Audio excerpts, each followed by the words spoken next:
In those 10 years, my father had little to no, say 10, 12 years, let's say from 1984 all the way around to 1996, so we're talking about 12 years. My father had little to no say in my life. I'm sure he probably realized the error in judgment, mistake. He was only trying to do what was best. Hindsight is a beautiful thing. Certain things, Richie Dyer Johnson taught me that rules without relationship will always create rebellion. On coming back from Nigeria, there was no way I was going to be my daddy's little boy. Too much had happened. I had experienced too much. I had seen too much. I had been exposed to too much. But I had been exposed to too much negativity. I had been exposed to too much toxicity. I had been exposed to too much poison. I had been exposed to too much evil. In his desire to right the wrong, things just got worse and worse. It was only a matter of time before I was running the streets on coming back. The people I was now exposed to were involved in criminality, unproductivity, fraud, drugs, sleeping during the day, awake at night, partying, drink, drugs. It became a normal experience for me. Then in 1997, my cousin Richard and I were able to get a flat once again. Immature young men with no supervision, and from there was no turning back. And it was just a majorly unproductive existence and experience for years. Violence and everything else. I don't want to go too deep into the stuff, but I'm saying all this to say, before I could turn things around, so much damage had been done. Now you take that damaged individual, of course some of you know, police incidents, issues, fights, fraud, deception, money laundering, drugs, you name it, prison, court cases, being arrested on multiple occasions. You now expect someone that has been through all of this to become a good man, a productive man, a kind man, a good father. I was wayward. I was exposed. I didn't understand responsibility or accountability. All of this happened. I then have a child out of wedlock. I then have a child that I'm not prepared or ready for. I then have a child with somebody that I'm not even in a relationship with. So, going back to my original point, which is sometimes we're expecting of men things that they are not equipped to provide or deliver. I'm fortunate enough, 2 days before I go to court again, I go to a church service at KICC. I go to KICC and it's like Pastor Matthew Ashimolowo is speaking directly to me. I don't want to hear what he has to say, but it's like there's nobody else in the church and it's just me and him. On the way, Richard and I, this same cousin Richard, who has been part of every negativity in my life, he's been there and I've probably been part of a large part of his. But at the same time, like they say in life, it's not where you used to be, or it's not about, you might not be where you want to be, but you're not where you used to be. And we've made tremendous strides, but I'm simply saying that there are many men, boys, that have been exposed to too much too soon, that we then struggle to be good men, good boys, good boyfriends, good husbands, good fathers. And it only takes major work, major surgery, major help, renewing of our mind. Don't forget, we have our conscious mind and our subconscious mind. We have had 10, 15, 20 years of poison in our subconscious mind. It is then whatever it took for you to mess your life up, it's going to take that much for you to set yourself free. And that takes a lot of work. So somebody that hasn't been exposed to a positive role model or a good man, why would you expect him to suddenly become a good man? So you all the time you're talking about women talking about, oh, a man is this, he's treated me badly, he's broke my heart, he's violent, he's angry all the time. Stop. And that's why sometimes I say to women, are you exposing good things from a man that has only had bad experiences? Are you expecting good things from a man that has only had bad experiences? You can't give what you don't have. Sometimes we're expecting from men. Some of us have been majorly damaged, traumatized, abused, raped, bullied, and the list can go on and on and on. That man can't give you what you need as a woman, and a woman's number one need is security. A woman's number one need is to be protected. A woman's number one need is to be provided for and looked after. That man that has experienced all those things needs transformation. He needs renewal of his mind. He needs to be exposed to positive men. I was fortunate enough when I met Pastor Matthew. He was probably the first man I wanted to be like.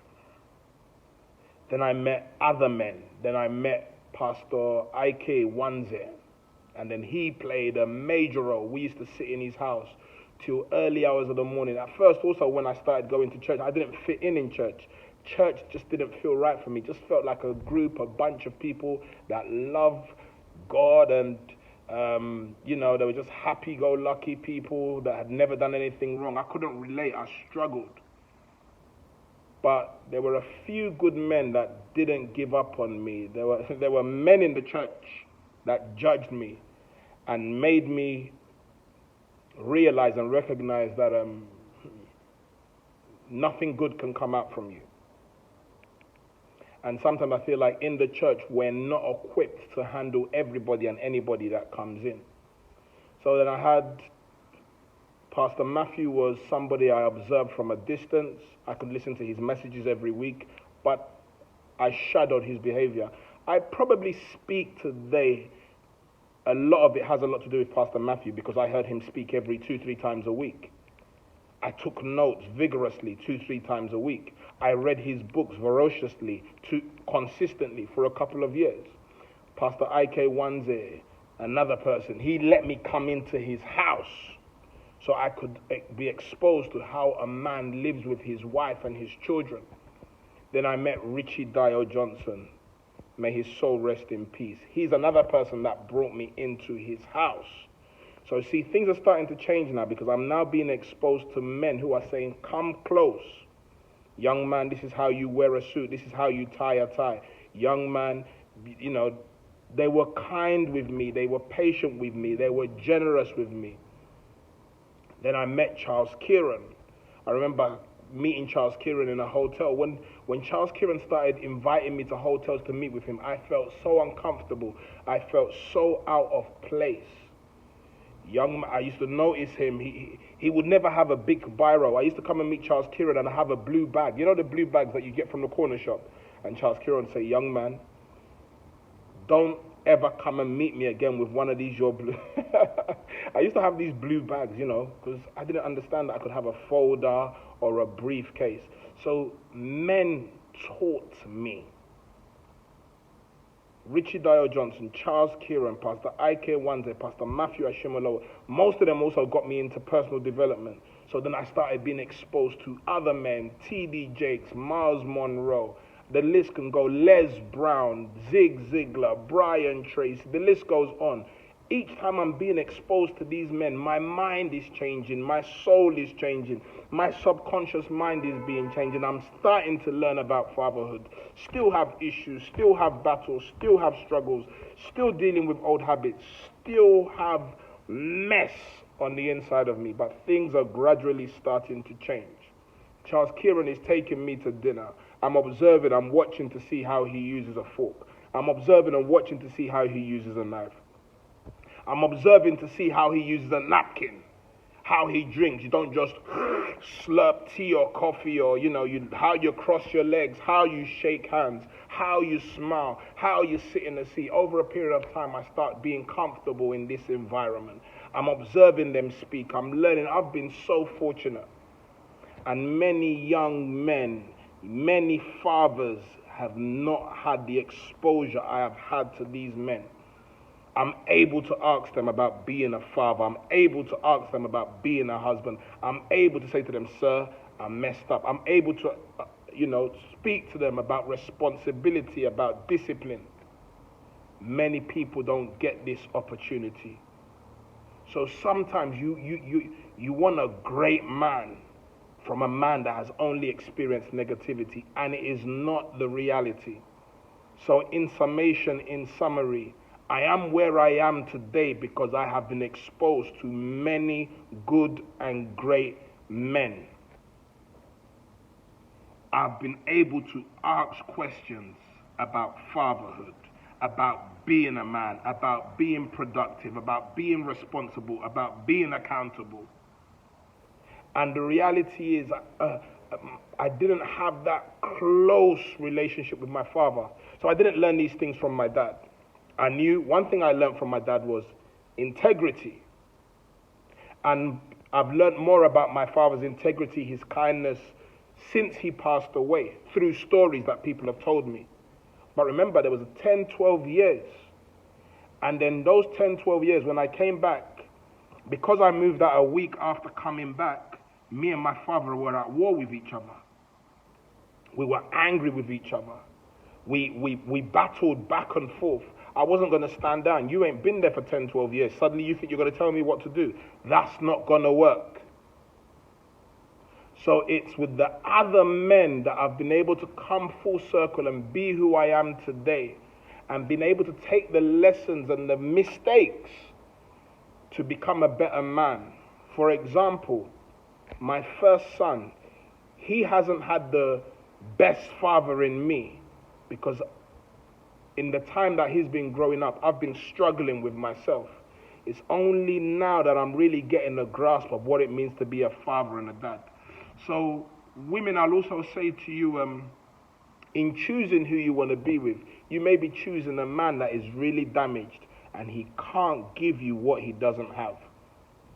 Because you sleep with him and then he gets you pregnant and then you have a child, or you get married. Just because we walk down the aisle, that doesn't suddenly mean I'm going to become a responsible man. That's not how this works.